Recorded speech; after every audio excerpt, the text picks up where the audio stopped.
Kitas objektas, kuriame apsilankysime netrukus, įsikūręs Kazlų Rūdos miškuose.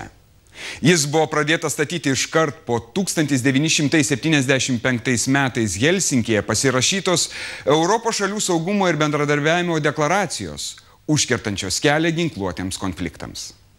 Deklaracijai pritarusi Sovietų sąjunga tuo pat metu Lietuvoje pradėjo statyti neregėto dydžio karinį objektą, taip vadinamą Kauno placdarmą. Iš įrengtų aerodromų turėjo pakilti desantų lėktuvai ir smogti lemiamą smūgį NATO bloko šalims. Kazlų Rūdos miškuose desantininkai saugojo Sovietų sąjungos ginkluotų pajėgų vakarų krypties kariuomenės vyriausiojo vado būstinę. Algio Kuzmicko reportažas.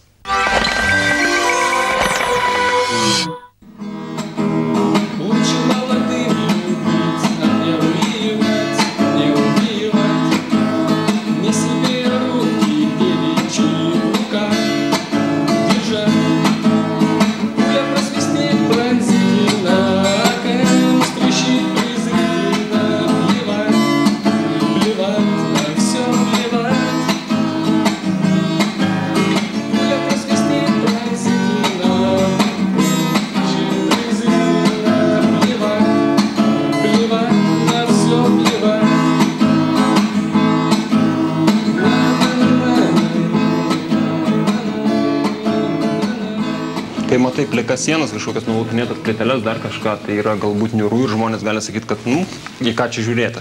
Mes stengiamės visuomet tai susijęti su pačia istorija. Tada jau skaitai knygas, atrinkinėjai iš tų prisiminimų, kas yra faktai, kas yra kažkokie tai prasimanimai. Ir tada, kai įsivaizduoji, kiek čia žmonių tarnavo, sakysim, jie čia dirbo kažkokį darbą, palaikė ryšių su Maskva, su visais, sakysim, daliniais kažkokiais, čia būdavo gaunami įsakymai, iš čia perduodami toliau. Dar kažkas, tada tai darosi jau įspūdingas tampa objektas. Esant reikalui, į šią atsarginę vadavietę iškeliama ir atskrenda arba kokiu kitokiu būdu pristatoma vadovybės karininkų grupė su reikiamu personalu, dalis personalo skiriama iš vietoj esančių. Ir jinai gali perimti vadovavimą iš pagrindinės, gali pereiti iš čia. Tada prasideda vadovavimas iš čia, duodant signalą, kad per radio, telefoną ir kitus ryšius, pagal kokį tai signalą perinam iš čia vadovavimas. Tada visos komandos vykdomos iš čia. Vyriausybės kanceliarijos nacionalinio saugumo skyriaus vedėjas Stasys Knezys į slaptą objektą Kazlų Rūdos miškuose įžengė prieš 11 metų. Buvęs Sovietų sąjungos kariuomenės pulko štabo viršininkas, operatyvinių taktinių tyrimų centro specialistas tada atstovavo tik nepriklausomybę iškovojusios Lietuvos vadovybei. Bet kurią akimirką atremti priešų smūgius pasirengęs karinis objektas buvo paimtas be šūvio. Kur nekur stovintis sargybos bokšteliai ir gerokai prarėtėjusi dvigubas spygliuotos vielos tvora. Dabar tai nekliūtis patekti į pačią aerodromo širdį, prie pat valdymo bokšto. Iš jo turėjo puikiai matytis pakilimo takas ir juo riedantis patys galingiausi pasaulyje desanto laineriai Il-76. Iš šio aerodromo Kaune dislokuota elitinė 7-oji sovietų desantininkų divizija turėjo žaibiškai atsidurti bet kurioje vakarų šalyje ir smogti lemiamą smūgį. Kaip visą tai atrodys, savi ir priešai galėjo išvysti 1977 metais sukurtame propagandinėme veiksmo filme Ypatingo dėmesio zona.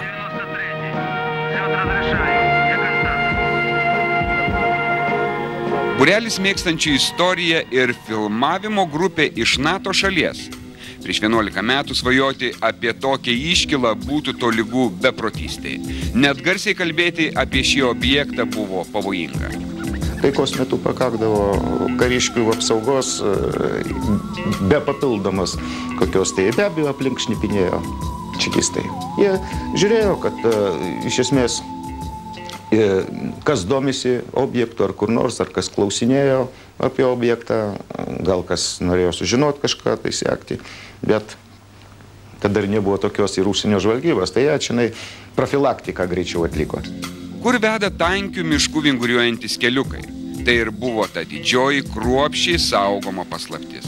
Prieš 11 metų kapituliavusio objekto naujasis savininkas Evaldas Vaičiūnas mus lydi į Sovietų sąjungos ginkluotų pajėgų vakarų krypties kariuomenės vyriausiojo vado būstinę. Čia yra požeminės vadavietės zona, kaip matote. yra išlikę būtent dar apkasai, kur stovėjo vadinamieji BTR-ai, tanketės iš kelių pusių kelio. Ir čia visų perimetrų yra dviguba spygliuota viela ir po šiam laikui yra išlikusi.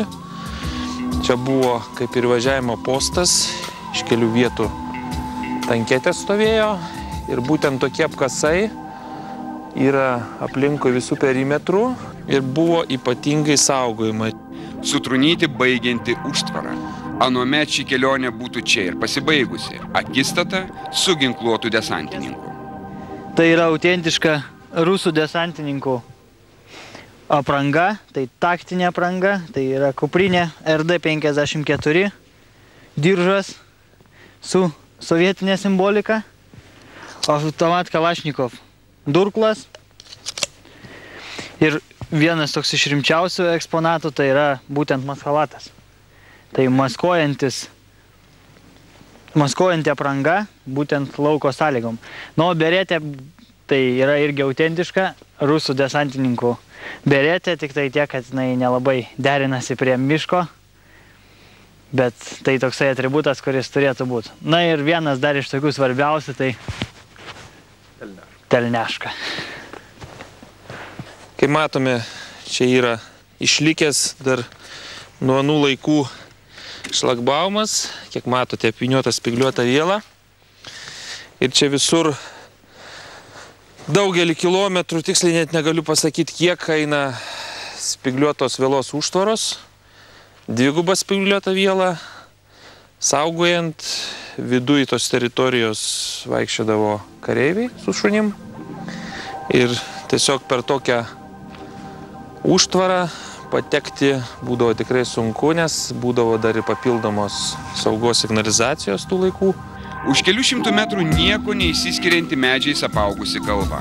Užkopus nesunku suvokti, kad vaikštai ne po pievą, o po aikštę, tinkama nusileisti sraigtasparniams. Manome, kad šitas objektas buvo statytas, pradėtas 76 metais, užbaigtais 77, šią gan greitai pastatė. Randamės ant kalno ir manome, kad buvo šitas kalnas visas nukastas, pastatytas tas objektas monolitinis ir po to tas kalnas suvežtas atgal. Statybose lietuviai nedalyvavo, nes kiek yra iš liudininkų informacijos, čia maždaug davažiuodavo iki šito objekto 5 kilometrų. Vairuotojai lietuviai, kurie būdavo tais laikais vadinami partizanai, tai palikdavo mašinas, atiduodavo, sėsdavo tada jau kareiviai. Dažniausiai tai būdavo kareiviai iš tarybinių Vidurinės Azijos respublikų. Ir jie tada tą mašiną su statybinė medžiagom atvairuodavo iš čia ir ją iškrovus grąžindavo atgal. Galbūt kada nors paaiškės, kokį vaizdą tada regėjo ir fotografavo priešų palydovai iš kosmoso. Vieno. Dabar medžiais ir krūmais apaugusio pastato projektuotojai kažkodėl neslėpė. Jo gyventojai taip pat turėjo palydovinį ryšį. Duris prasiverdavo ir į lauką bėgiais išriedėdavo vežimėlis su antena. Įėjimas į pastatą kitoje pusėje. Kur pradingdavo šiuo koridoriumi einantis generolai, karininkai ir juos aptarnaujantis personalas, kosmoso sekliai nebeišvysdavo. O kariai atsidurdavo erdviame vestibiulyje, papuoštame batalinę sceną vaizduojančią freską. Sovietinės militaristinės dailės šedevras virš 2 įėjimų. Masyvios, automatinės geležinės durys buvo paskutinė kliūtis sauganti kelią į požeminę vadavietę.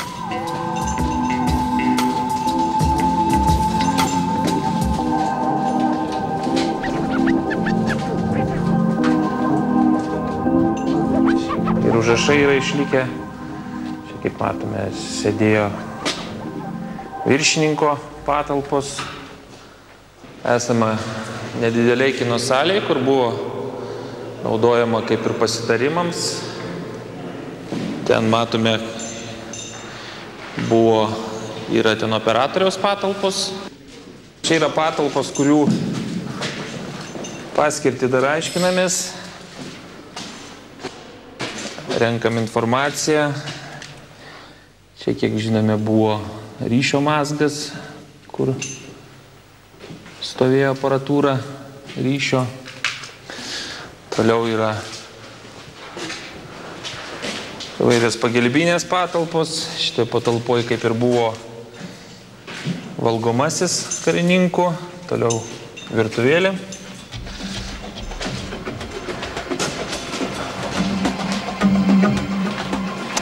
Čia yra rezervinis išėjimas, kuris tęsiasi į tolį.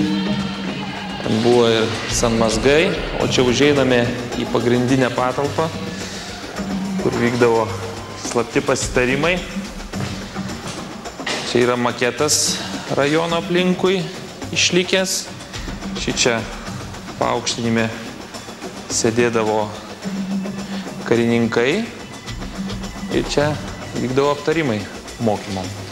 Nežinia, kokias strateginės taktinės užduotis karininkai spręsdavo žiūrėdami į Kazlų Rūdos apylinkių maketą. Galbūt būsimųjų operacijų mastelis buvo gerokai didesnis.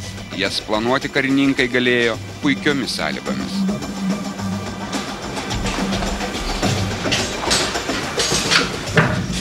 Ir išlikę yra. Čia kaip ir. Čia yra rezervinis išėjimas iš požemių. Jų yra ne vienas čia.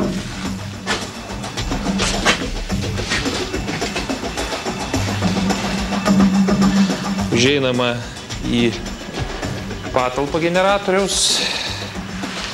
Čia buvo rezervinis maitinimo šaltinis, naudojamas, jeigu būtent nutrūksta elektros linijos, o čia ateina kelios linijos aukštos įtampos ir elektra būdavo pilnai aprūpinama visą aparatūrą, o pagal generatorių dydį mes matome, kad jo būtų užtekę visam šitam objektui maitinti. Net ir dabar, praradusiuose šildymą ir apšvietimą patalpose žiemą ar vasarą būna pastovi temperatūra, oras sausas ir gana tyras. Jokių pelėsių, jokių drėgmės pėdsakų. Vanduo telkšo tik specialiai iškastame šulinyje. Valstybinė premija šio objekto statytojams buvo paskirta ne veltui. Intensyviausios statybos slaptajame Kazlų Rūdos miško objekte vyko 1976 metais.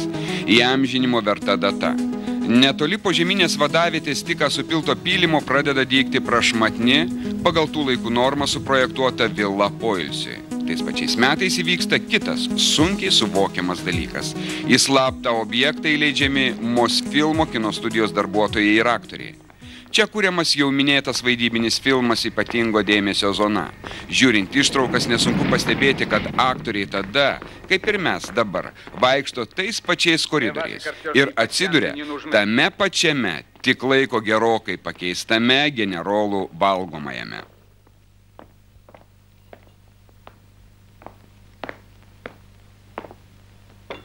Ну что у тебя там? Борщ, котлеты. Filme diversantų grupė įvykdo užduotį ir po sunkaus alinančio žygio aptinka slaptą vadavietę. Iškviesti desantai ją šturmuoja. Kareivukai laksto po tiką pastatytą vadavietę. Rodomos tik tuščios, nieko neišduodančios patalpos. Dabar akivaizdu, kad vadavietė dar nebuvo įrengta. Kabelių voratinkliai palubėse ir iš Lenkijos atkeltas pagrindinis Varšuvos sutarties šalių ginkluotojų pajėgų slaptųjų komunikacijų mazgas atsiras vėliau, kai Mosfilmo kūrybinė grupė supakuos savo kameras ir išvažiuos.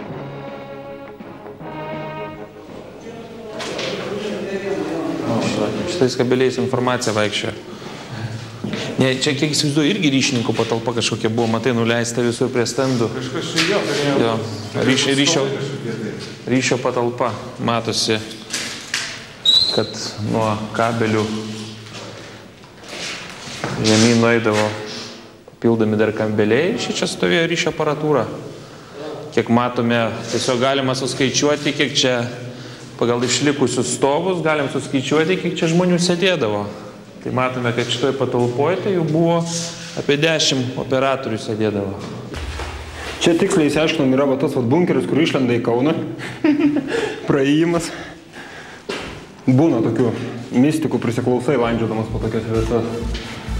Spygliuotomis vielomis apraizgyta teritorija ir po žeme besidriekiantis tuneliai. Geresnės terpės mistikai nesugalvosi. Tad ir pasakojama apie nežinia kur prasmengančius lėktuvus, slaptas angas ir kilometrinius labirintus. Tikrai tokių dalykų čia nėra, galima paneigti visas tas legendas, bet vien ir be tų legendų čia yra pakankamai įdomus objektas.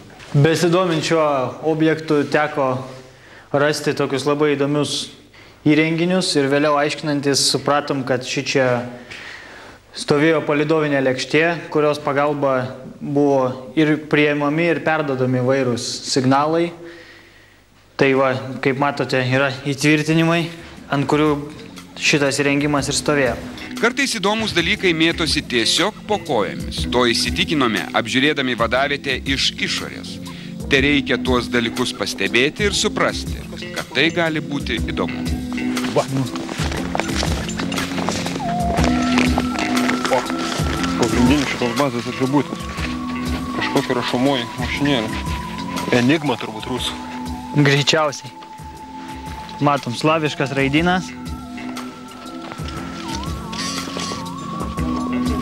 Tik lauke galima suvokti vadavietės dydį. Naujieji šeimininkai jos nematavo, tačiau mano, kad po žeme paslėptų patalpų bendras plotas apie 1000 kvadratinių metrų.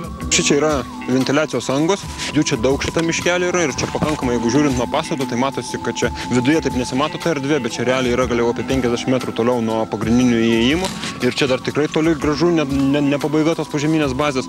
Eisime toliau, mes pasieksime išėjimo atsarginio šachtas, į kurias bandysime nusileisti, kadangi iš vidaus mums nepavyko durų atidaryti, pažiūrėsim, galbūt iš lauko išeis jas atidaryti kažkaip tai ir patekti per atsarginius išėjimus į vidų. Kaip mes digeriai esame pripratę, pastovi ieškome visokiausių landų, kažkokių šulinių, kur yra pats įdomumas neįeiti pro oficialias duris, o pabandyti nusileisti kažkokį šulinį, prašliaužti tunelių kažkur tai po žemę, atsikasti kažką tai ir taip toliau.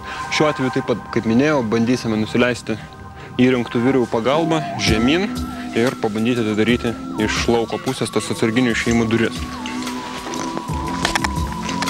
Tam naudojamos specialūs alpinistiniai apraišai, karabinas, lapelis vadinamas arba aštuoniukė.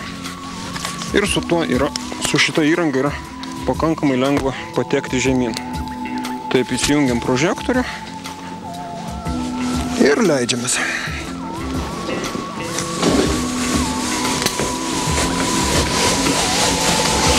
Štai, čia randame didžiulės masyvės geležinės duris, tikrai plieno lakštai kokių 5 mm ir jie dar keliagubi.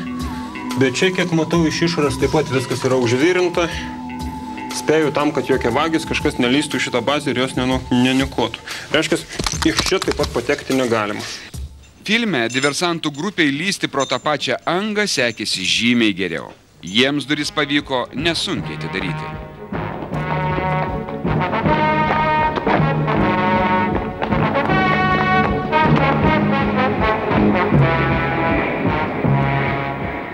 Замаскированный командный пункт уничтожен. Извините, товарищ генерал.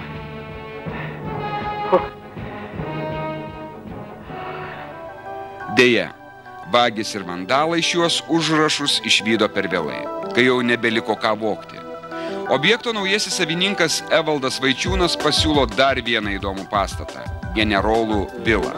Prieš 11 metų kapituliavusią kartu su kitais slaptais objektais. Šios vilos kam buvo reikalingas? Labai gerai išeiti taip pat, pamedžioti gyrios čia pat, pašaudyti, su varovais organizuoti. Juolab, kad ten ilgam net važiuodavo. Dienai 2-3, daugiausiai. Dažniausiai tai būdavo per įvairias inspekcijas. Niekas pačioje vadavietėje nenori sėdėti. Jinai kaip paprastai, gan drėgnoka, dar kažko tai. Ir generolai vengdavo ilgiau sėdėti, daugiau kaip 2-3 valandas jie maudavo iš ten, paeiliui organizuodami ten atsilankymą vadavietėje. Generolai irgi žmonės, jiem reikėdavo po to normaliai ir atsipūsti po pamastymų ir mokymų, по įvairių planų kūrimo. И снится нам не рокот космодрома. Не эта ледяная синева, а снится нам трава, трава у дома. Atvykusios mašinos, būtent su viliukais, kurie įvažiuodavo tiesiai į pastatą ir tiesiai jau iš tų garažų galima patekti į visas kitas patalpas šios vilos. Pro garažą ar pro centrinį įėjimą į šią vilą patekusių žmonių sąrašas taip pat būtų nepaprastai įdomus. Šito koridorių ne vienas generolas yra praėjęs. Dabar užeiname, čia yra vadinamieji šitam aukšte generolų numeriai, kur gyvena aukšto rango jau. Čia ir daugiau kambarių ir sanmazgai, kaip tais laikais buvo įrengti iš ypatingai gerų medžiagų. Yra balkonas, čia aišku dabar rekonstruojant yra sudėta viskas, yra balkonas, kur atsiveria ypatingai gražus vaizdas. Čia aišku buvo projektas truputį Lietuvos sąlygom nepritaikytas, čia daugiau buvo Jaltos variantas statytas. O dabar aišku pritaikom mūsų gamtiniam sąlygom. Statybų specialistai ir architektai apžiūrėję tiesiog buvo nustebinti, kokios čia naudotos medžiagos, būtent, kad galim pasižiūrėti perdengimams, kokie šveleriai naudoti, plokštės, ant kurių stovime, galit laikyti tanką, sveriantį ne vieną toną. Ir objektas tikrai pastatytas kapitaliai. Čia dabar mes papuolame į buvusią karininkų valgyklą. Čia prieš tam tikrą laiko tarpą buvo ir pusryčiai, ir pietus, ir vakarienės, ir poilsis. Tačiau dažnai tikrai pramogaujama, ilsimasi ne čia, o po svetainę, Rusija. Čia te buvo eilinė poilsio vieta, elitui skirta. Uždara, kad nematytų žmonės.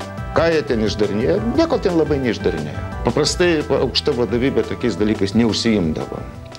Dažniausiai tos panos aptarnaujančios buvo tai tos pačios oficiantės, kurios turėjo kloti ant stalo, nešti valgį, paduoti ir panašiai. Ir jos būdavo čia, atvažiuodavo, jos būdavo atvežamos tik tai po tos aptarnavimui tam reikalų, išgerimo, sakykime, paprasto. Jeigu šitas patalo sienos prabiltų, tai daug ką papasakotų. Kaip matome, čia yra standartinis tų laikų pirčių baseinėlis su išmatavimais tam tikrais. Čia matom netgi kokį statinį reliktą turime, kur turbūt neteks pamatyti kur daugiau. Daug ką galėtų papasakoti 3 eiliniai kariai. Jų paliktą raštelį po apdailos lentomis aptiko vilą remontavę statybininkai. Ateities kartas sveikinę jaunuoliai tikrai nenumanė, kad linkėjimai bus perduoti tokiu būdu. Štai čia yra eksponatas jau muziejaus. Rastas raštelis iš praeities, ateities kartoms, kur yra rusų kalboj parašytas raštas. Čia, aišku, daug teksto yra. Tiem, кто найдет эту записку, ir yra palinkėjimai. Kaip suprantame, čia yra šiek tiek informacijos, kas statė. Kiek suprantu, čia строители гвардейцы, 2 взвод. Surašyti, kad rašė 3 žmonės. Yra būtent pavardės vardai nurodyti. Kelintais metais, tai matosi iš karto, kad tai 80 metai. Ir kad žmonės yra, vienas yra iš Sibiro, vienas iš Baltarusijos, o vienas ukrainietis yra. Yra surašytos vietos, iš kurie yra. Ir netgi jie patvirtina tai savo parašais. Ir data raštelio rašymų yra 18 rugsėjo 80 metai. Tai pačiai parašyta. Perskaityk ir perduok kitiems. Nu tai va ir perdavėm kitiems. Порой сердце мои сердце просится